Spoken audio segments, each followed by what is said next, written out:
Chapter 15. The Honour of God. Now there cried a certain woman of the wives of the sons of the prophets unto Elisha, saying, Thy servant my husband is dead, and thou knowest that thy servant did fear the Lord, and the creditor is come to take unto him my 2 sons to be bondmen. And Elisha said unto her, What shall I do for thee? Tell me, what hast thou in the house? And she said, Thine handmaid hath not anything in the house save a pot of oil. Then he said, Go, borrow thee vessels abroad of all thy neighbours, even empty vessels, borrow not a few. And when thou art come in, thou shalt shut the door upon thee and upon thy sons, and shalt pour out into all those vessels, and thou shalt set aside that which is full. So she went from him, and shut the door upon her and upon her sons, who brought the vessels to her, and she poured out. And it came to pass, when the vessels were full, that she said unto her son, Bring me yet a vessel. And he said unto her, There is not a vessel more. And the oil stayed. Then she came and told the man of God, and he said, Go, sell the oil, and pay thy debt, and live thou and thy children of the rest. And it fell on a day that Elisha passed to Shunem, where was a great woman, and she constrained him to eat bread. And so it was, that as oft as he passed by, he turned in thither to eat bread. And she said unto her husband, Behold now, I perceive that this is an holy man of God, which passeth by us continually.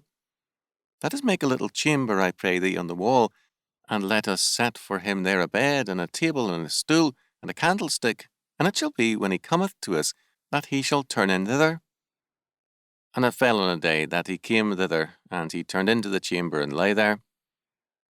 And he said to Gehazi his servant, Call this Shunammite. And when he had called her, she stood before him. And he said unto him, Say now unto her, Behold, thou hast been careful for us with all this care. What is to be done for thee? Wouldest thou be spoken for to the king, or to the captain of the host? And she answered, I dwell among mine own people. And when he said, What then is to be done for her? And Gehazi answered, Verily, she hath no child, and her husband is old. And he said, Call her. And when he had called her, she stood in the door. And he said, About this season, according to the time of life, thou shalt embrace a son. And she said, Nay, my lord, thou man of God, do not lie unto thine handmaid. And the woman conceived and bare a son at that season that Elisha had said unto her, according to the time of life. And when the child was grown, it fell on a day that he went out to his father to the reapers. And he said unto his father, My head, my head. And he said to a lad, Carry him to his mother. And when he had taken him and brought him to his mother, he sat on her knees till noon, and then died. And she went up and laid him on the bed of the man of God, and shut the door upon him, and went out.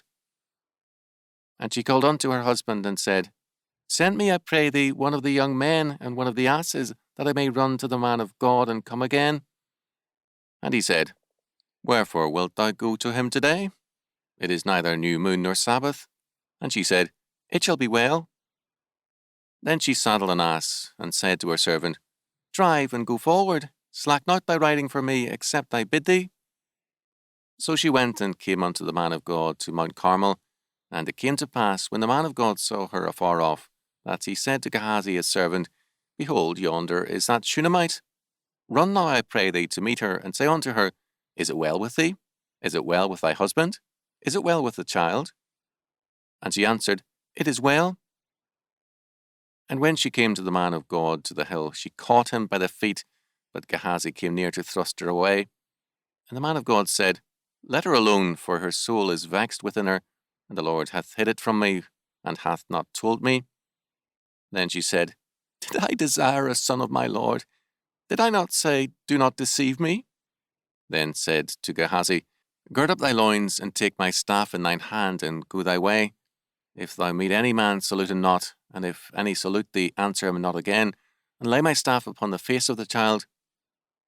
And the mother of the child said, As the Lord liveth, and as my soul liveth, I will not leave thee. And he arose and followed her. And Gehazi passed on before them, and laid the staff upon the face of the child, but there was neither voice nor hearing. Wherefore he went again to meet him, and told him, saying, the child is not awaked. And when Elisha was come into the house, behold, the child was dead, and laid upon his bed. He went in therefore, and shut the door upon them twain, and prayed unto the Lord.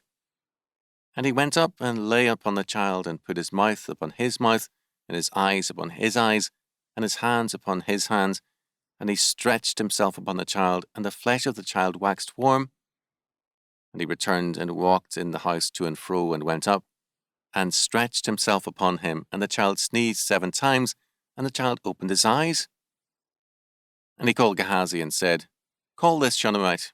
So he called her. And when she was come in to him, he said, Take up thy son. And she went in, and fell at his feet, and bowed herself to the ground, and took up her son, and went out. 2 Kings 4, 1-37. In 2 Kings 4, 1-8-6, we have a series of miracles in the ministry of Elisha, all designed to strengthen the remnant while being a witness to the power of the Lord. In this section, we have 2. In 2 Kings 4, 1-7, the widow's cruse of oil, and in 2 Kings 4, 8-37, the Shunammite and her son. These 2 miracles closely resemble those in the life of Elijah at Zarephath, 1 Kings 17, 1-24. In the same way, many of the apostolic miracles and acts resemble those of our Lord in his ministry. The apostolic miracles demonstrated that Jesus Christ was alive and at work in his disciples. Elisha's miracle set forth the fact that the God of Elijah was continuing his witness through Elisha. There is a resemblance between the 2 miracles of Elisha and the 2 by Elijah at Zarephath, and there are many other parallels between the lives of the 2 men. But there is also a major difference.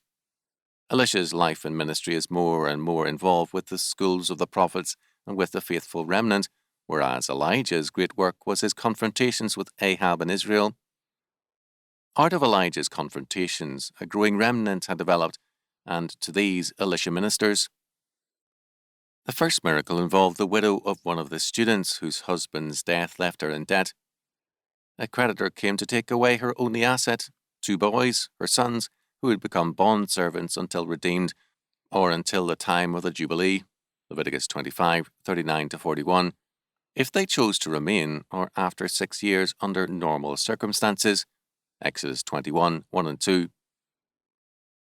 The widow had no assets with which to forestall the creditor, and little in the house save a flask or cruse of oil.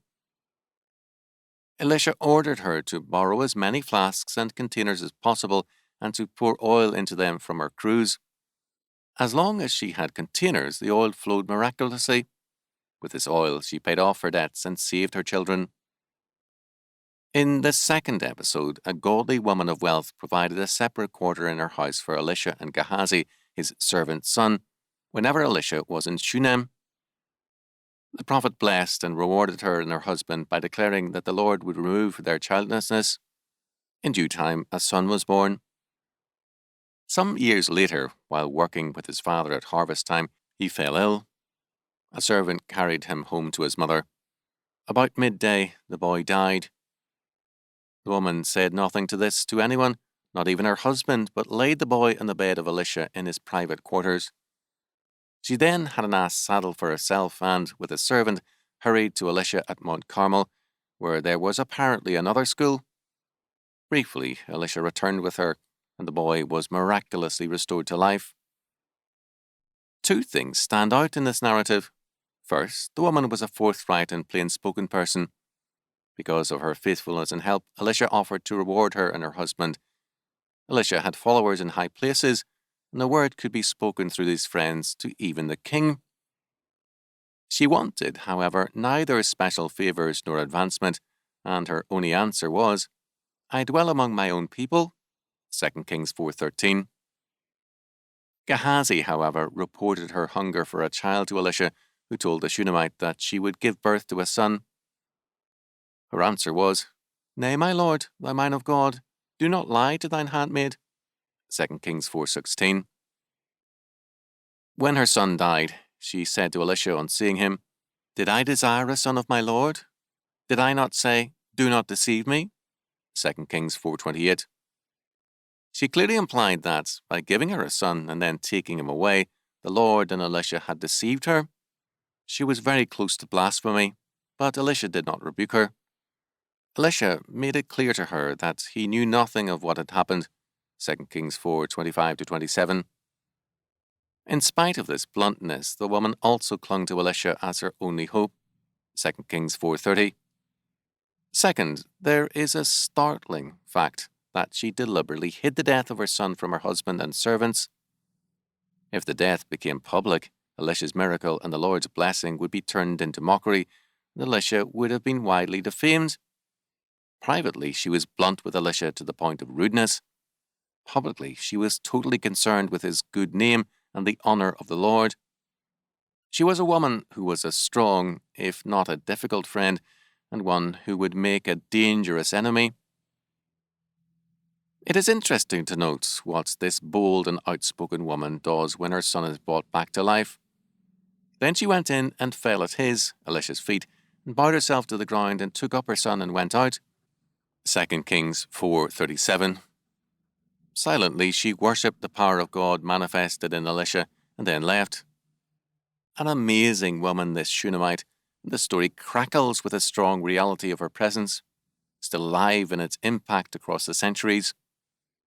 She believed the honor of God was at stake in her distress, and she acted accordingly. Her reward was in harmony with her faith. She loved her son as much as her life and more, but it was the honor of God that governed her actions. In both these miracles, God cares for his own. The Lord declares himself to be the God of widows and orphans, Deuteronomy 10:18, and of the weak and the helpless. Too few take him at his word.